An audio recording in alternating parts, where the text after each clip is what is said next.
Isang dekada ng panalangin ang sinunog ng isang litrato.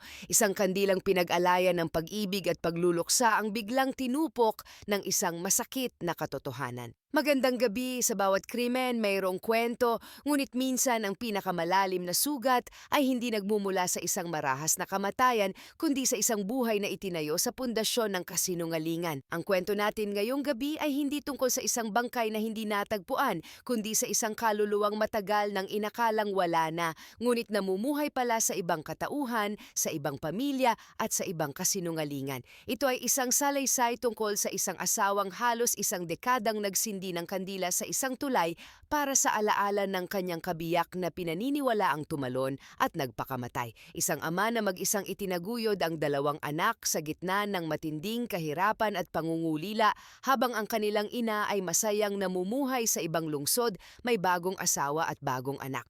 Paano nagsimula ang lahat sa isang madilim na madaling araw sa Laguna at paano ito natapos sa isang marahas na paghaharap sa Cebu? Anong klaseng lihim ang kayang magtago sa loob ng 10 taon? At paano sisirain ng isang simpleng larawan ang lahat ng pinaniniwalaan? Samahan ninyo ako sa paglalakbay na ito, isang kwento ng pag-ibig na naging lason, ng pag-asang nauwi sa pagtataksil at ng hustisyang hindi laging matatagpuan sa loob ng korte, kundi sa pagharap sa mapait na katotohanan. Setyembre taong 2011, sa isang maliit na bayan sa Laguna, ang kadiliman ng gabi ay dahan-dahang nagpapaubaya sa unang sinag ng Bukang Liwayway. Ngunit sa tahanan ng mga Salazar, ang dilim ay mas malalim at mas nakakakapit. Si Jeneline Salazar, 28 taong gulang, isang ina at asawa, ay tahimik na bumangon mula sa kanilang higaan. Sa tabi niya, mahimbing na natutulog ang kanyang asawang si Jiso, mas kilala sa kanilang lugar bilang si Johnny. Sa kabilang kwarto, ang kanilang dalawang anak na lalaki, 6 at 4 na taong gulang, ay nasa kalagitnaan ng kanilang mga panaginip, mga inosenteng kaluluwa na walang kamalay-malay sa aninong papalapit sa kanilang buhay. Walang iniwang sulat si Jeneline, walang habilin, walang kahit isang salitang paalam. Ang tanging naroon ay ang nakabibinging katahimikan ng kanyang pag-alis. Dahan-dahan niyang binuksan ang pinto at sa bawat hakbang niya palayo, para siyang isang multo na naglalaho sa dilim, tinatalikuran ng isang buhay na puno ng pagmamahal, gaano man ito kahirap. Ang kanyang pagkawala ay hindi isang pagsabog, ito ay isang tahimik na paglalaho, isang puwang na bigla na lamang lumitaw sa puso ng kanyang pamilya. Pagsikat ng araw, unang napansin ni Johnny ang kawalan ni Jeneline. Sa una, inakala niyang maaga lamang itong nagtungo sa palengke, ngunit lumipas ang mga oras, ang pagtataka ay naging pag-aalala. Ang pag-aalala ay naging takot. Sa pagtatanong niya sa mga kapitbahay, isang mangangalakal ang nagbigay ng isang testimonya na magiging pundasyon ng misteryo sa susunod na dekada. Aniya, nakita niya si Jeneline noong madaling araw. Naglalakad mag-isa palapit sa tulay na nag-uugnay sa kanilang baryo sa Kabayanan. Nakatayo raw ito sa gilid ng tulay, nakatingin sa malamig at madilim na tubig ng ilog. Pagkaraan ng ilang sandali, hindi na niya ito nakita. Ang tanging narinig niya ay isang malakas na kalabog, isang tunog ng isang bagay na bumagsak sa tubig na para bang nilamon ng ilog ang lahat ng liwanag. Ang salaysay na iyon ang nagtulak kay Johnny na iulat ang pagkawala ni Jeneline sa mga pulis. Agad na inilunsad ang isang search and rescue operation. 3 araw na walang tigil ang paghahalughog. Ang ilog na dati simbolo ng buhay sa kanilang komunidad ay naging sentro ng isang malagim na paghahanap. Sinuyod ng mga rescuer at mga voluntaryong residente ang bawat sulok ng ilog mula sa ilalim ng tulay hanggang sa mga pampang na tinutubuan ng makakapal na damo. Inabot nila ang bukana kung saan ang tubig tabang ay sumasalubong sa alat ng dagat. Ngunit sa bawat pag-ahon ng mga maninisid, dala lamang nila ay kabiguan, walang katawan, walang damit. Walang anumang bakas na maaaring magsabi kung ano ang tunay na nangyari kay Jeneline. Ang pagkawala niya ay naging isang alamat sa kanilang lugar, isang kwentong ibinubulong sa mga umpukan. Ang teoryang lumabas, depresyon. Marahil ang bigat ng kahirapan at ang pakiramdam ng kawalan ng pag-asa ang nagtulak sa kanya na tapusin ang lahat. Isang trahedya na tinanggap ng marami, ngunit para kay Johnny, ito ay isang bukas na sugat, isang tanong na walang sagot. Ang tahanan ng mga Salazar na dati pinupuno ng mga halakhak ng 2 bata at ng lambing ng mag-asawa ay binalot ng isang mabigat na katahimikan. Si Johnny na nooy 31 taong gulang, isang construction worker na kung minsan ay may trabaho at madalas ay wala, ay biglang hinarap ang pinakamabigat na responsibilidad ng kanyang buhay. Siya na ngayon ang ama at ina sa kanyang mga anak. Ang bawat sentimong kanyang kinikita ay pinagkakasya para sa upa, kuryente, tubig at sa pagkain na madalas ay isang beses lang sa isang araw. Ang panganay nilang anak na 6 na taong gulang noon ay tila pinilit ng tadhana na maging matanda.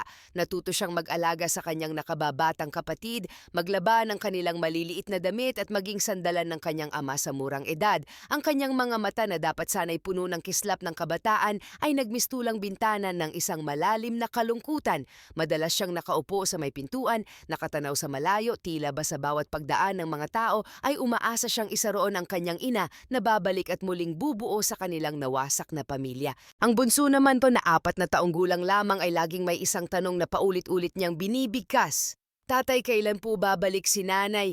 Sa bawat ulit na maririnig ni Johnny ang tanong na iyon, para siyang sinasaksak sa puso. Walang salitang makapagpapaliwanag, walang kasagutang makapagpapatahan. Ang tanging na ibibigay niya ay isang mahigpit na yakap at isang buntong hininga na puno ng sakit at pag-asa.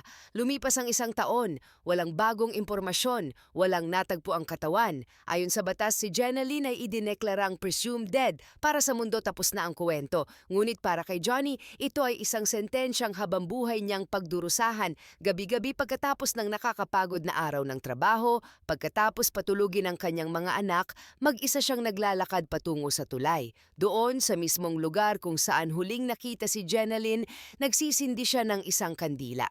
Ang maliit na apoy na sumasayaw sa dilim ay simbolo ng kanyang hindi namamatay na pag-ibig, ng kanyang panalangin na sana nasaan man si Jeneline ay nasa kapayapaan na ito. Ito ang kanyang ritual, ang kanyang paraan ng pag-alala, ang kanyang pangako na hindi niya ito malilimutan.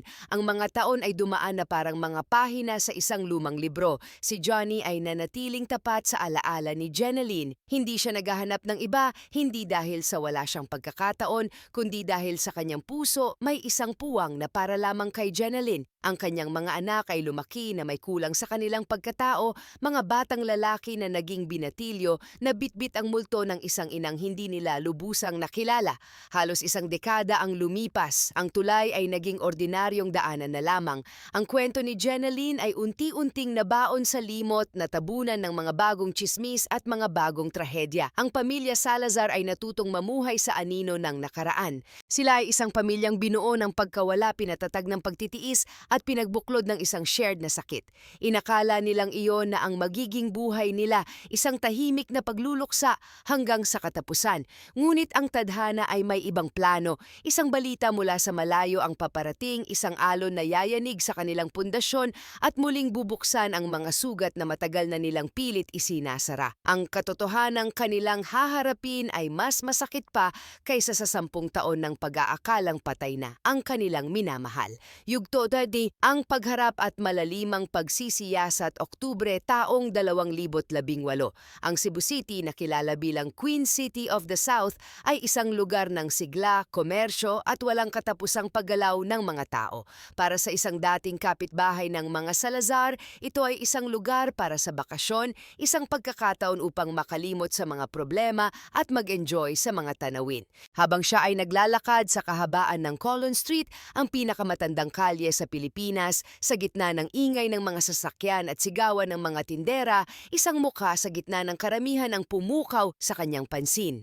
Isang babae. Kasama nito ang isang lalaki at isang batang babae. Masaya silang naglalakad, bitbit ang ilang pinamili. Sa unang tingin, pamilyar lamang ang mukha. Ngunit habang tinititigan niya ito, ang pamilyar na pakiramdam ay naging isang malamig na kilabot. Ang hugis ng mukha, ang paraan ng paglalakad, ang kilos ng pag-aayos ng buhok. Bawat detalye ay isang matulis na paalala ng isang taong matagal nang ipinagluluksa sa Laguna. Ito ba si Jeneline, ang babaeng inakalang nilamon ng ilog? Puno ng pag-aalinlangan, sinundan niya ang pamilya mula sa malayo.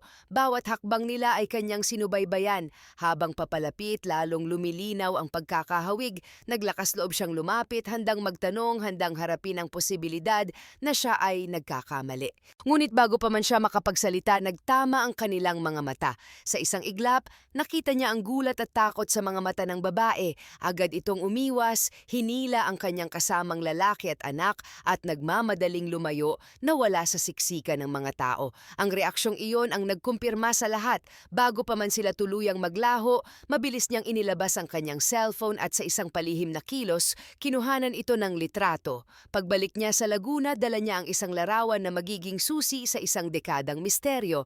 Walang pag-aalinlangan ipinakita niya ito kay Johnny. Ang sandaling iyon ay tila huminto ang mundo para kay Johnny. Hawak niya ang isang piraso ng papel, ngunit ang bigat nito ay parang bigat ng 10 taon ng luha at pagdurusa. Sa litrato naroon si Jeneline, buhay, malusog, nakangiti. May bago siyang pamilya. Naglalakad sa isang abalang kalye na parabang ang Laguna at ang 2 anak na iniwan niya ay hindi kailanman umiral. Sa isang iglap, ang lahat ay nagbago. Ang mga kandilang sinindihan niya gabi-gabi sa tulay ay naging simbolo ng kanyang katangahan. Ang mga panalangin niya para sa kapayapaan ng kaluluwa ni Jeneline ay naging isang mapait na biro. Ang sakit ng pagkawala ay napalitan ng isang mas matindi, mas matalim na sakit. Ang sakit ng pagtataksil. Hindi pala siya iniwan ng kamatayan, iniwan siya sa isang sadya at malupit na pagpili.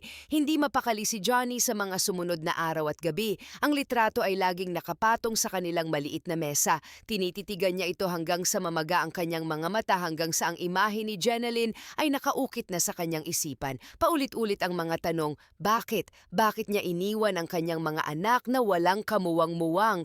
Paano niya nagawang mamuhay ng masaya habang sila ay nagdurusa? Isang desisyon ang nabuo sa kanyang kalooban, isang desisyong pinanday ng galit, pagtataka at isang desperadong pangangailangan para sa katotohanan. Kailangan niyang pumunta sa Cebu, kailangan niyang marinig mula mismo sa bibig ni Jeneline ang paliwanag. Hindi na siya papayag na mabuhay pa sa anino ng isang napakalaking kasinungalingan. Kahit kapos sa pera nag-ipon si Johnny, isinangla ang ilang gamit, humiram sa mga kaibigan, dala ang kopya ng litrato at ang bigat ng kanyang puso, sumakay siya ng barko patungong Cebu. Mahigit 24 na oras na paglalakbay sa dagat. Bawat alon na humahampas sa barko ay tila isang hampas din sa kanyang dibdib. Sa kanyang isipan, paulit-ulit niyang inensayo ang kanilang pagkikita. Ano ang sasabihin niya? Magagalit ba siya, magmamakaawa, o tatayo na lamang at tititigan ang babaeng minsan niyang minahal ng buong buhay? Pagdating niya sa Cebu City, sinimulan niya ang kanyang sariling investigasyon. Ang litrato ang kanyang tanging armas. Nagtanong-tanong siya sa palengke, sa mga karinderya, sa mga tindahan sa Colon Street. May mga nakakakilala sa mukha ngunit hindi alam ang pangalan. Sa kanyang pagtitiyaga, nakarating siya sa isang barangay kung saan may isang taong nagbigay ng pangalan, Vanessa. Ang babae sa litrato ay kilala bilang si Vanessa. May asawa itong si Alan Lagao, isang negosyante, at meron silang isang anak na babae. Ang bawat impormasyon ay isang pako na lalong bumaon sa puso ni Johnny. Si Jeneline ay may bagong pangalan, may bagong pamilya, may bagong buhay. Hindi lang siya iniwan, binura siya kasama ang kanilang mga anak sa aklat ng kanyang buhay. Gamit ang address na kanyang nakuha, tinunton ni Johnny ang isang subdivision. Huminto siya sa harap ng isang bahay na may bakal na gate. Mula sa labas, natanaw niya ang isang batang babae na masayang nagbibisikleta sa garahe. Ilang minuto siyang nakatayo roon, gagishi,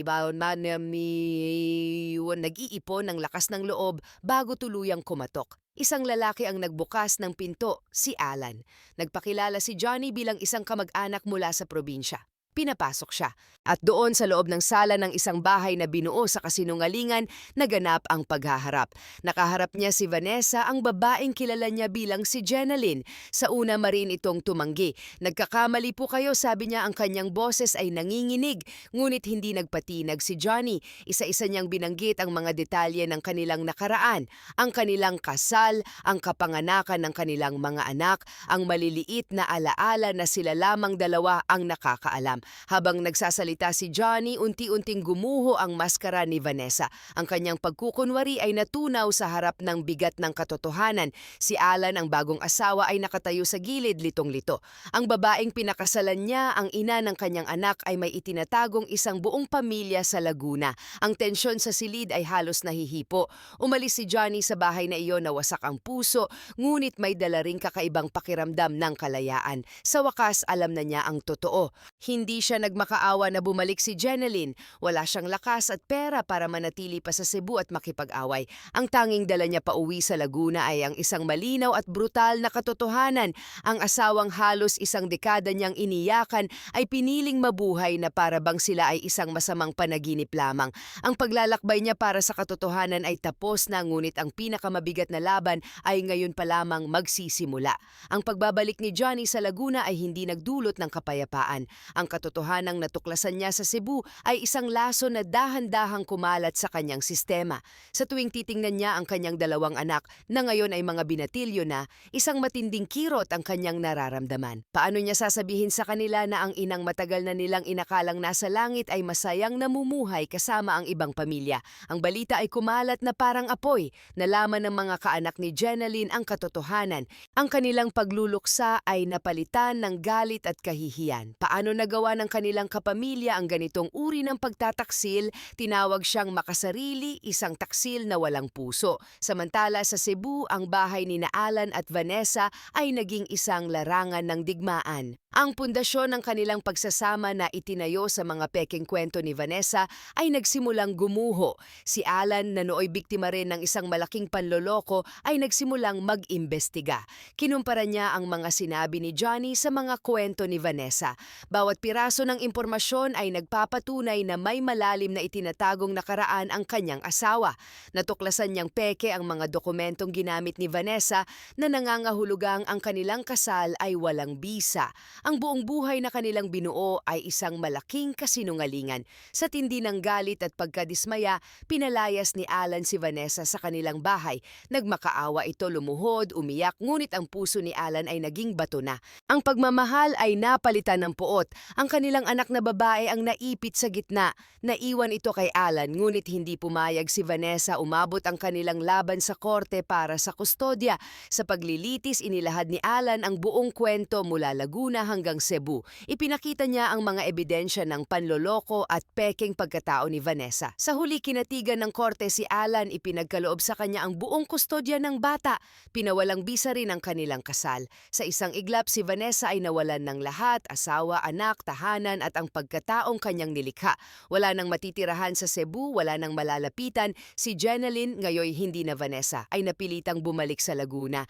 Dala ang kahihiyan at bigat ng kanyang konsensya, naglakad siya pabalik sa bayan na minsan niyang tinalikuran. Pagdating niya sa harap ng dati nilang bahay, sinalubong siya ng isang malamig at nakabibinging katahimikan. Ang tahanang dati puno ng pagmamahal ay naging isang pader ng galit. Lumabas si Johnny, ngunit ang kanyang mga mata ay walang bahid ng anumang emosyon maliban sa pagkasuklam. Para sa kanya, mas mabuti pang tuluyan ng naglaho si Jeneline kaysa bumalik na dala ang bigat ng kanyang kasalanan. Ang babaeng minahal niya ay matagal nang patay, ang nasa harap niya ay isang estranghero. Ang kanilang mga anak na ngayon ay matitipunong binata na ay lumabas din. Lumaki silang may butas sa kanilang puso, isang puwang na iniwan ng kanilang ina. Nang sa wakas ay kaharap na nila ito, wala silang naramdamang awa o pananabik. Ang tanging naroon ay galit, galit para sa mga tao na sila'y nagdusa, galit para sa isang inang pinili ang sarili kaysa sa kanila. Isang inang bumalik lamang dahil wala na siyang ibang mapupuntahan. Sa halip na makahanap ng kapatawaran, sinalubong si Jeneline ng puot mula sa dalawang pamilyang kanyang sinira, ang pamilyang iniwan niya sa Laguna at ang pamilyang itinayo niya sa Cebu. Si Alan sa kabilang dako ay tahimik na nagpatuloy sa buhay, itinuon ang lahat ng kanyang atensyon sa pagpapalaki ng kanyang anak. Para sa bata, na natiling isang malalim na sugat ang pagkawala ng isang ina, ngunit sa tulong ng kanyang ama, unti-unti niyang natutunang hindi nila kailangan sa kanilang buhay ang isang taong nabuhay sa panlilinlang. Sa huli, si Jeneline ay naiwang mag-isa. Walang pamilya, walang tahanan, walang pag-aari. Ang kanyang pangalan, maging sa Laguna man o sa Cebu, ay naging simbolo ng kasinungalingan at pagtataksil. Ang kanyang buhay ay naging isang buhay na aral. Ang kwento ni Jeneline Salazar o Vanessa ay isang malagim na paalala na ang pinakamabigat na kasalanan ay hindi laging nauuwi sa kulungan. Minsan, ang kaparusahan ay ang habambuhay na pamumuhay sa mga guho ng sarili mong mga desisyon. Iniwan niya ang isang buhay ng kahirapan, dahilan para sa isang pangarap na itinayo sa panlilinlang ngunit sa huli nawala sa kanya ang lahat, ang pagmamahal na tapat, ang pamilyang tunay at ang sarili niyang pagkatao. Ito ay isang salaysay tungkol sa katotohanan. Gaano man ito katagal itago, gaano man kalalim ibaon, palagi itong hahanap ng paraan upang lumitaw.